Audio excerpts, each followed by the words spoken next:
Hasta 32 grados podrían ser las máximas temperaturas en algunas comunas de la capital durante enero. Calor, eso sí, que podría haberse incrementado en Santiago por otros factores en diversos sectores, como la arborización de las zonas y los materiales de construcción con los que están identificados diferentes inmuebles. Pero, ¿cuáles son estas comunas donde habrá mayores temperaturas? Para profundizar en este tema, nos acompaña a esta hora el director del Centro de Inteligencia Territorial de la Universidad Adolfo Ibáñez, Luis Valenzuela. Luis, muchas gracias por conversar con nosotros esta mañana. Buenos días, Pamela. Feliz año. Feliz año también para usted, que sea un excelente 2025. Y bueno, lo hemos invitado temprano para poder conversar con esto que tiene preocupada a mucha gente, que tiene que ver con las altas temperaturas, pero es relevante el estudio porque habla de las diferencias de temperaturas que se pueden dar en distintas comunas de la región metropolitana. El sector oriente, podríamos decir, un poco más fresquito, pero otros mucho más caluroso. ¿Nos puede entregar algunos detalles de este estudio, de este mapa finalmente del calor de Santiago? Sí, claro. Este es un mapa en el cual se realiza a través de observación satelital, algo que se estaba también discutiendo recién en el reportaje, ¿no es cierto?, desde otra perspectiva. Y lo que se puede hacer desde las imágenes satelitales es medir los días más extremos de calor y frío en todo el territorio.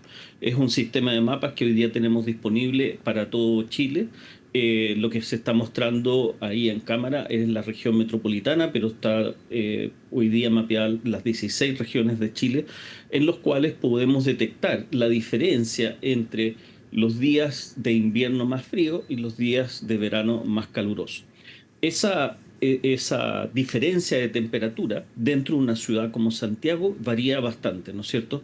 Es decir, tenemos sectores de la ciudad en los cuales los días más calurosos, tal como tú lo decías, por efecto de cómo se ha ido dando y realizando su urbanización, que cuente con más árboles, tanto en el ámbito público como en el ámbito privado, que cuente con materiales de construcción de distinto tipo, que cuente con menos pavimentación, menos tierra, etcétera, permite una mejor temperanza, una mejor temperatura no tan extrema en verano y no tan extrema en invierno. En cambio, tenemos otros sectores de las ciudades en las cuales esas temperaturas se amplían bastante, se agrandan muchísimo, ¿no?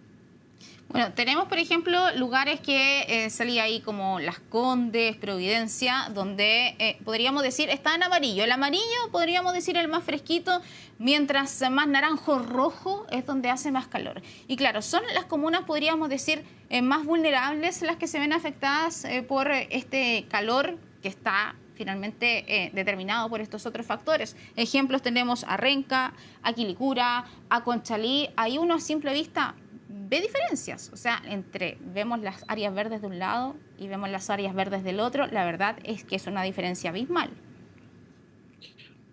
Exactamente, y no es solamente las áreas verdes, sino es solamente las plazas que existen en esos territorios de esas comunas más vulnerables o de niveles socioeconómicos más bajos, sino la cantidad de arborización que hay, la arborización que hay tanto dentro de los jardines de las casas o de los patios de las casas, como también la urbanización pública, la urbanización en las calles, en las avenidas. También cuenta mucho los terrenos eriazos, sitios industriales, etcétera, ¿no es cierto? Es lo que se conoce como esa calidad de urbanización. Entonces, son múltiples elementos que van afectando este tipo de temperatura que nos encontramos con el entorno. Y lo que se ha ido demostrando en una serie de estudios internacionales es que las altas temperaturas o las bajas temperaturas del entorno donde vivimos también nos afecta en términos de nuestra salud. Y también nos va afectando mucho la percepción y la experiencia de vida en los entornos donde vivimos, no solamente la salud en términos, digamos, de lo que nosotros estamos midiendo acá, que podemos medir 9 grados de diferencia o 10 grados de diferencia entre un sector y otro. Es decir, entre invierno y verano hay una parte de Santiago que se vive con 10 grados de diferencia de temperatura, sea de más frío o sea de más calor, pero también va afectando fuertemente la salud de las personas, la percepción de las personas también.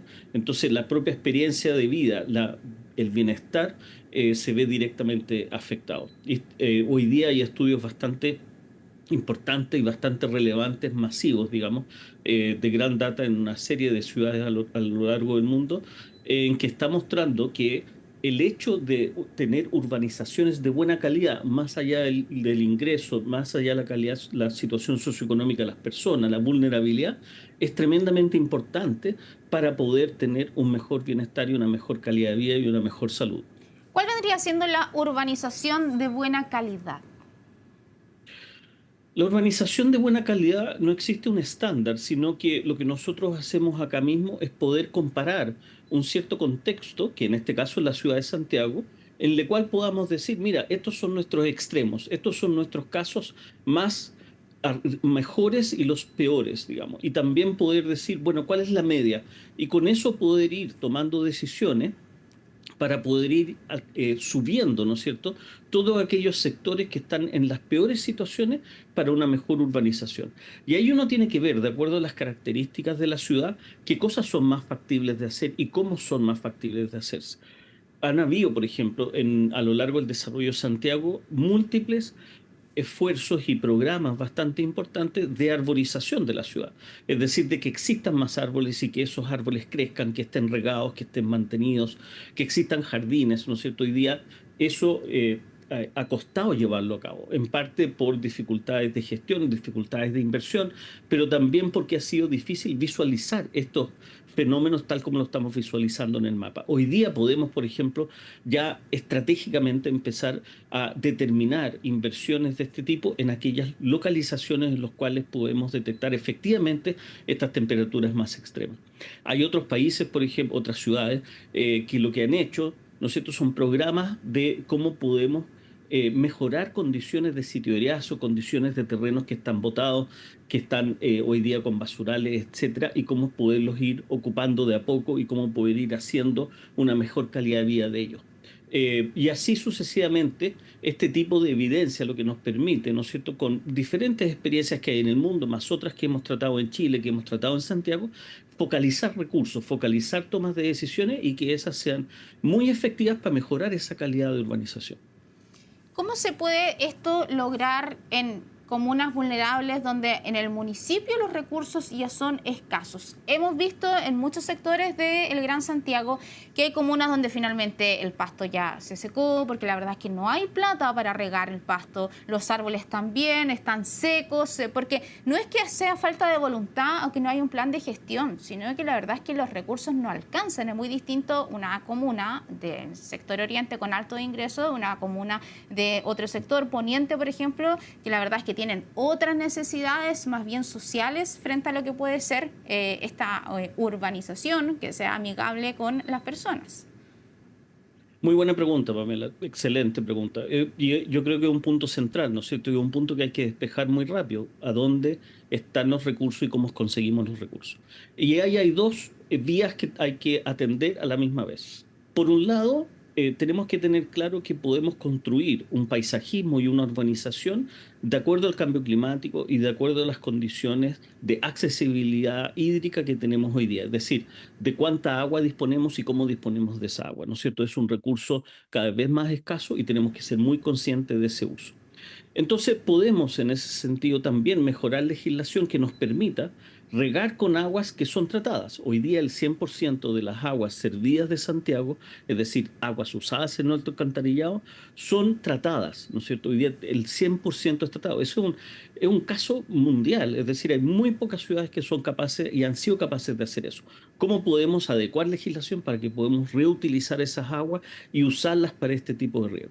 Segundo, ¿cómo podemos también hoy día pensar en un paisajismo, en una arborización que sea sustentable y que sea acorde a a un menor uso, una menor demanda de agua? Es decir, que podamos estar de acuerdo a las condiciones de cambio climático que están hoy día. No es necesario colocar pasto, podemos colocar algunos tipos de gramíneas que son mucho más sustentables y menos consumidores de agua y a su vez también esos tipos de árboles. Entonces hay que adecuarse a las condiciones climáticas, hay que adecuarse a recursos sustentables, al reuso de esos recursos que tenemos. Y por otro lado, obviamente que esto ya no es un problema de una gestión de un municipio y de que el municipio en sus arcas tenga los suficientes recursos. Esta es una problemática nacional, es un problema y una temática de salud. Debe ser atendido por el gobierno regional y recursos del gobierno regional. Y de hecho, hasta ahora ha sido así en ciertos aspectos. Por ejemplo, los parques metropolitanos son parques que son hoy día mantenidos y llevados a cabo sea por recursos de ministerio a través de sus secretarías ministeriales o sea a través de recursos del gobierno regional. También la arborización, la urbanización y estas condiciones que estamos hablando, irlas haciendo las mejoras de este tipo que estamos refiriéndonos, puede ser hecho y debiese ser hecho con recursos que no dependan de sus municipios, dado que conocemos, ¿no es cierto?, las condiciones muy diversas de presupuesto municipal dentro de una misma ciudad como es Santiago. Luis, hay otro aspecto que señalaba que tiene que ver con los materiales de construcción y también estaba recordando ahí el factor desigualdad respecto de las viviendas que puede haber en un sector de Santiago, o de todo el país, pero estamos hablando de quizás del Gran Santiago, versus el otro. ¿Qué pasa, por ejemplo, en comunas vulnerables? ¿Qué materiales se utilizan y por qué vendrían siendo más calurosos quizás versus los otros que son ocupados en otros sectores? Claro. Lo material de construcción en este caso vamos a tomar la vivienda, ¿no es cierto?, para no expandir a otros tipos de edificaciones. La vivienda lo que más afecta en la temperatura ambiente que percibimos y que vivimos de nuestro entorno es la techumbre. Y en ese sentido, las viviendas de menor recurso usan techumbres que son fuertemente refractarias de calor, es decir, nos aumentan el calor, ¿no es cierto? Son de ciertos materiales los cuales generan lo que se conoce como una isla de calor mayor. En cambio, viviendas con mayores recursos, el tipo de techumbre, el tipo de cubierta que está arriba, que puede ser de arcilla, teja, de algún tipo, etcétera, genera un calor mucho menor. Yo creo que eso está en el orden ya de la tercera o cuarta toma de decisiones que se pueden hacer en este sentido. Atender a el tipo de techumbre que las viviendas tienen. Y esto es importante, aunque esté en el tercer o cuarto grado, digamos, de decisiones, tiene una importancia relevante para los habitantes, tanto en la disminución de la temperatura del entorno, ¿no es cierto?, como también el efecto interior en la vivienda, es decir, adentro de las viviendas, el poder disminuir los efectos de calor en verano y los efectos de frío en invierno. Hay algunos países, por ejemplo, que han pintado sus techumbres de color blanco. Hoy día también tenemos pinturas de ciertos pigmentos que permiten una reducción de calor bastante importante. Pero eso también son recursos que tienen que venir apalancados desde el Estado a un nivel de gobierno regional o a un nivel de gobierno central. Tenemos desde esa perspectiva esfuerzos que se han hecho en Chile bastante importantes. Por ejemplo, el uso de paneles solares y la colocación de paneles solares en vivienda son hechos a través de una ayuda estatal o a través de una ayuda de un ministerio o de un gobierno regional. Tenemos otros elementos que hacemos también para barrios y para comunas como alarmas comunales para el tema de seguridad. Entonces, son el mecanismos que hoy día existen en otro ámbito para otras necesidades que podemos irlas aplicando, como te decía, en un tercer y cuarto orden de decisiones en en este gran fenómeno y gran problema de temperar mejor nuestras ciudades. ¿Cuáles vendrían siendo, porque yo he nombrado más bien de forma general, hablo del sector oriente, pero también del otro sector, pero quizás a juicio suyo, ¿cuáles son los lugares donde se generan estas islas de calor? ¿Cuáles son los lugares más calurosos hoy de la región metropolitana donde se ve afectada la calidad de vida de las personas? Sí, los lugares más calurosos, y acá después tal vez en tu programa pueden colocar la página web donde está el mapa, ¿no es cierto? Vienen a ser comunas del sector poniente y del sector sur y algunas del sector poniente sur y poniente norte de Santiago, ¿no?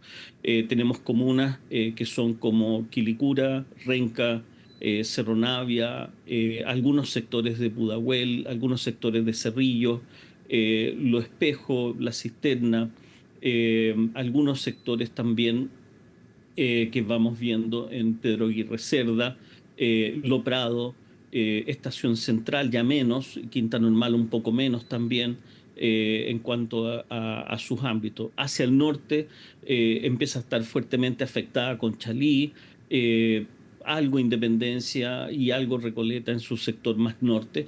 Eso por nombrar algunas, ¿no? Claro, porque los otros ya decíamos, Vitacura, Las Condes, parte de Providencia, parte de Ñuñoa también, y se da, y es cosa como de verlo, porque claro, te hace una explicación respecto de los factores que son bien meticulosos, pero es cosa de ver dónde hay más árboles, dónde hay cierto tipo de edificio, dónde quizás hay más áreas verdes, donde la gente tiene más jardín. La verdad es que es un tema de largo análisis, porque también me quedo con lo que señalaba Luis, que tiene que ver con el impacto de las personas. La gente piensa a veces, puede ser el calor, que puede generar consecuencias físicas, obviamente el calor es insoportable, puede hacer mucho daño, la persona puede tener insolación, etcétera, pero también hay un efecto psicológico en la salud mental de las personas de tener que vivir en esas condiciones, y ese es un punto que me gustaría que hiciera quizás más hincapié en aquello, porque quizás la gente no lo ve tanto, que hay un impacto psicológico cuando se vive en estos lugares. Absolutamente, hay un impacto psicológico y en la salud mental. Como te mencionaba, hay muchos estudios de esto en relación a ciudades europeas. Hay centros, por ejemplo, en España, en Barcelona, específicamente dedicados al tema de salud y ciudad, que han ido levantando esta argumentación a través de una serie de estudios científicos. Podemos tomar cierta población que es más afectada, ¿no? Que tiene mayor impacto con este tema, que por ejemplo la tercera edad, ¿no es cierto? La vejez. La tercera edad, la vejez, es algo en los cuales todos somos muy susceptibles tanto a estas fluctuaciones de calor al interior de nuestra vivienda como en nuestro entorno, afuera de ella. Pasa a ser un medio muy agresivo en el cual se está viviendo, se tiene que vivir, hay que trasladarse, hay que ir a comprar, hay que ir a hacer trámites por diversas razones, ¿no es cierto? Sea por remedios, por ir a buscar recursos por las pensiones, ir a tener un acceso al banco, una atención bancaria o atención de salud, etcétera. Esos viajes, esas salidas, tanto en invierno como en verano, afectan tremendamente. Van eventualmente restringiendo la movilidad de las personas y por ende afectando su salud mental de una manera tremendamente grande. Hay otro sector de población que también es muy afectada, que puede ser las mujeres embarazadas y infantes recién nacidos, ¿no es cierto? Es otra área de estudio bastante importante en términos de salud, en términos de los años y los meses y las semanas y los días iniciales de vida de las personas. Pasa a ser también otro elemento tremendamente grande en el cual podemos imaginar lo agradable o desagradable, lo bueno o lo malo que puede ser tener un entorno, una ciudad en la cual hace extremadamente más calor y extremadamente más frío en las distintas situaciones. Hay muchas veces que los vemos en las noticias, por ejemplo, en pleno invierno, las colas que hay que hacer en los consultorios, a veces con menores, con problemas respiratorios, altas horas de la mañana. Esas son además condiciones en las cuales la misma ciudad la temperatura está más baja, ¿no? Entonces, sin duda alguna, podemos nombrar una serie de elementos, una serie de situaciones en las cuales la salud mental, pero también la salud física es fuertemente afectada porque el entorno se transforma en un entorno más agresivo, siendo que es la misma ciudad. Sí, es cierto. Luis Valenzuela, director del Centro de Inteligencia Territorial de la Universidad Adolfo Ibáñez. Muchas gracias por haber conversado con nosotros. Que esté muy bien, que tenga un lindo día. Igual a ti, Pamela. Gracias por la invitación.